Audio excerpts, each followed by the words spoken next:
Садыр Жапаров саясаттагы 10 жол 8-бөлүм. Дароо эле көзөмөлгө ала баштадык. Спикерге кирип иштин жагдайын айтып кармайлы десем, фракция лидерлерин чогултуп кармагыла деди. Өмүрбек Текебаевга бардым, ал чөнтөк телефонун берип, чалсаң дароо жетип барам деди.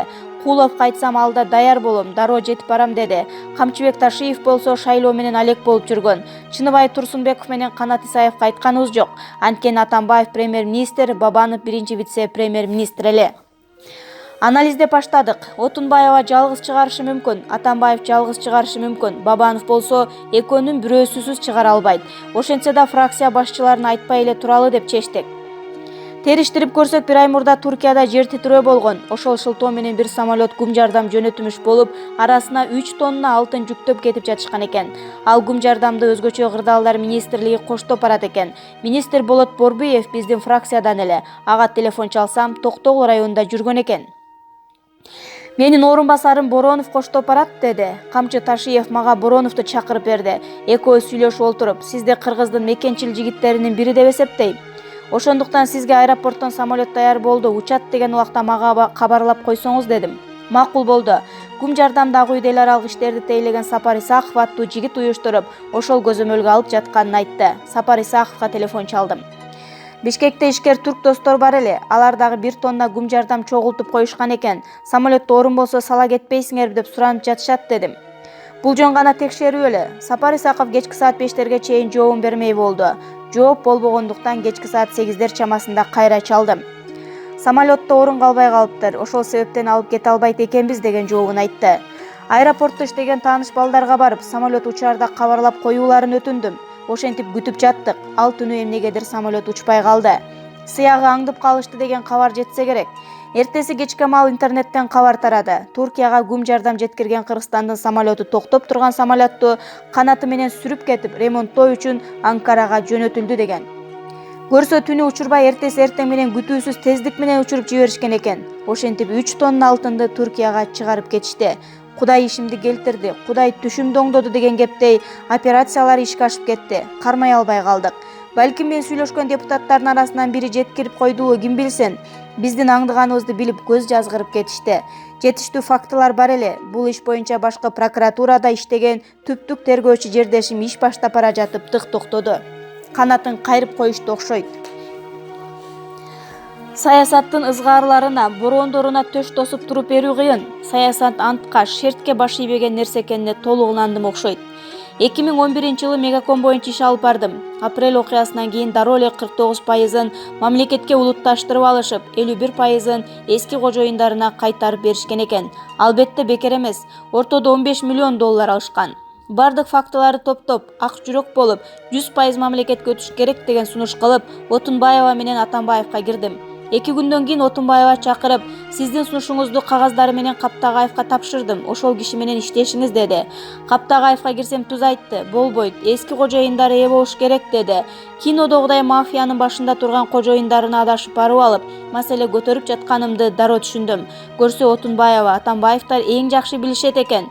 Себеби башында эле убактылуу өкмөттүн декрети менен 49%-ын мамлекетке алышып, 51%-ын кайра берип коюшкан экен. Парламентте ызы-чуу көтөрө баштадым. Ошондон кийин эски кожоюндарына кайтарып бере алышпай калышты. Ошентип 2014-жылга чейин бул маселе чечилбей келип, кечээ жакында 51%-ын дагы толук мамлекетке алдык деген өкмөттүн маалыматын массалык маалымат каражаттарынан окуп калдым. Мындан аркы тагдыр эмне болот белгисиз. Балким иштете албайт экенбиз. Бизде баш иштеген менеджерлер жок дешип, Кыргыз газ сыяктуу $1 кайра эле эски кожоюндарына сатып жиберишеттир. Аны убакыт көрсөтөт.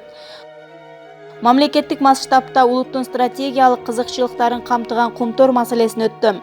Мурдагы бийликтегилер кумтөргө текшерүү киргизмек түгөл, чычкан жүргөлөп өтчү эмес эле.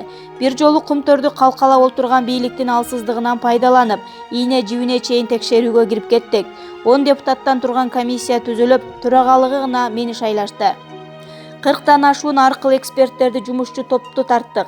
Аларга төлөнүп берүүчү акча каражаты 15 миллион сомдун тегерегинде болду. Анткени кумтөрдүн 23 жылдан берки былыгын текшерип чыгуу боюнча план түзүлгөн эле.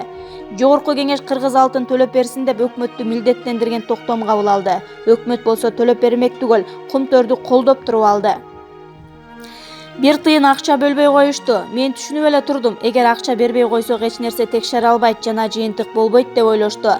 Ишкерлерден демөөрчүлүк каражат издей баштадым. Биринчи болуп ЭС аттуу мекенчил жигитибиз белгилүү себептен улам атын толук атаган жокмун. Убагы келгенде ачыкка чыгарабыз. $30 000 берди.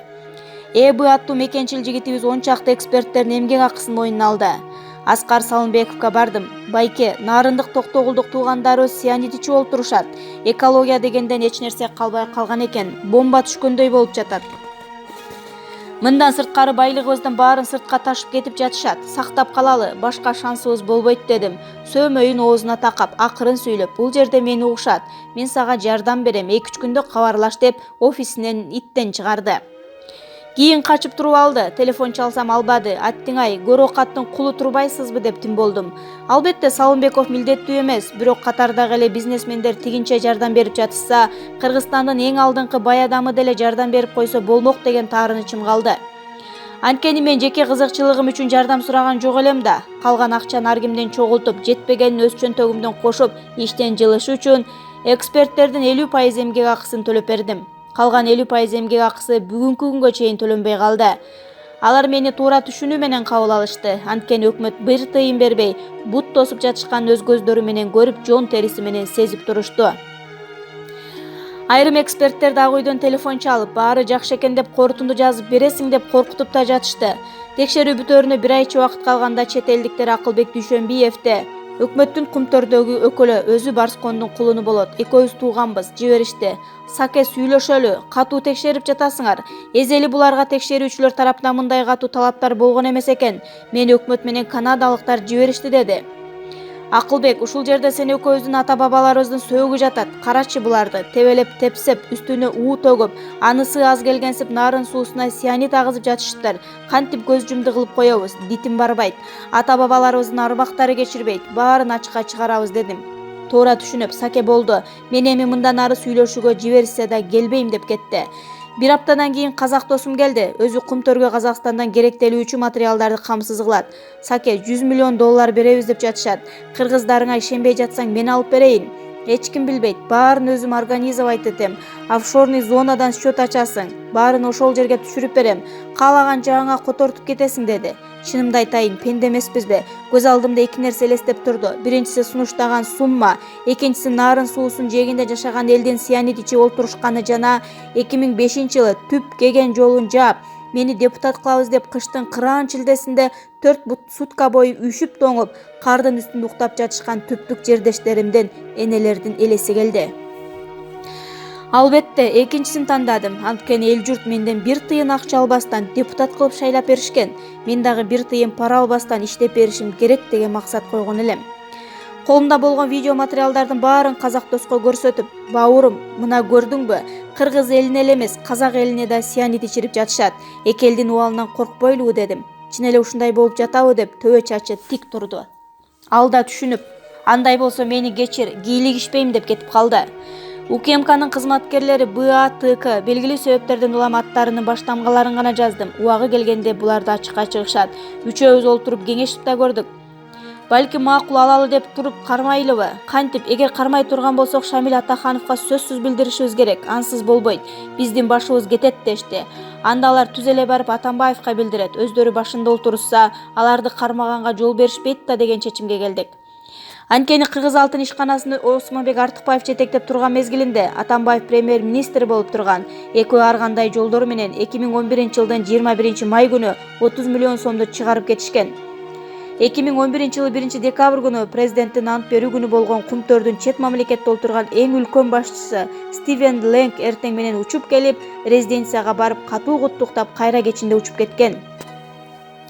Мындан сырткары дагы бир топ фактылар бар эле. Анан кантип аларды кармаганга булар жол бермегеле? Анын үстүнө накталай акча болбогондон кийин банктык счеттон кармаш кыйынга турат экен. Ошондуктан парламентке салып, кумтөрдү толугу менен мамлекетке алып коелу деген чечимге келдик. Парламентте бир эле маселе турду. Кумтөрдү мындан ары өз мамлекетибизге алып, ал жерде калган алтын өз өлкөбүздө калсын деген. Себеби 23 жылдан бери инвесторлор деген атка жамынып алышып, бийлик менен чет элдиктер алтындарды ташып чыгып кетип турушканын толук аныктадык. Фабриканы дагы инвесторлордун акчасына салышкан эмес экен. Техникаларды да инвесторлордун акчасына сатып алышкан эмес. Кумтөрдө жаткан алтындын көбүн күрөөгө коюп, кредит алып жасашкан. Анын баары кийин Кыргызстан эсебинен жабылган. Мындан сырткары бүгүнкү күнгө чейин 10 миллиард доллардын алтынын алып чыгып кетишкен. Анысы аз келгенсип экологиябызга эксперттердин эсеби боюнча 180 миллиард доллардын тегерегинде зыян келтиришкен. Нарын суусуну жээгинде жашаган элибиз болсо цианид ичип олтурушат. Ал зыяндар сокур кишиге деле көрүнүп турат.